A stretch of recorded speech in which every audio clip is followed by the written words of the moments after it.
जंगी जुनून में मुब्तला इसराइल मुसलमानों से नफरत की आग में जिस बुरी तरह से जल रहा है, उसका अंदाजा लगाना मुश्किल नहीं।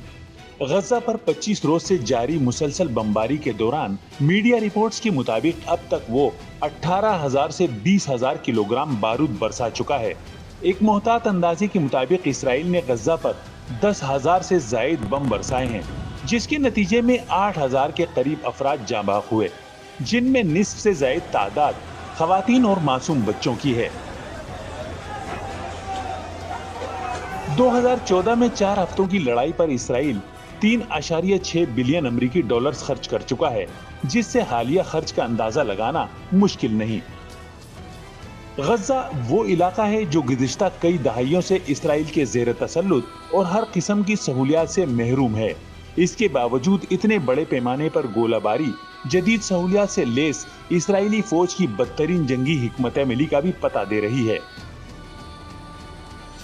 दूसरी जानिब हटदर्मी पर आमादा इसराइल पर दुनिया भर में होने वाले एहतिजाज और अक़वाम मुत्तहिदा की जानिब से जंग को खित्ते के अमन के लिए खतरा करार देने के बावजूद कोई असर नहीं हो रहा और वो अपनी रविश बदलने को तैयार नहीं।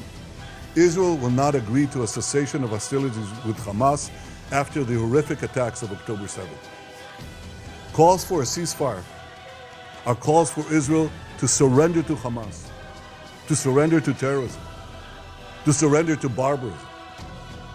That will not happen. उधर फलस्तीनी सहाफी शीरीन अबू आकिला के नाम से मौसूम यादगार को भी इसराइली फौज ने मुनहदिम कर दिया है।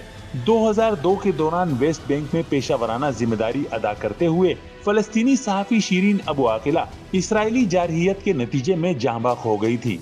उनके सर में गोली मारकर कत्ल किया गया था, जिसकी याद में उनके नाम से एक सड़क मौसूम की गई और एक मोनूमेंट बनाया गया था।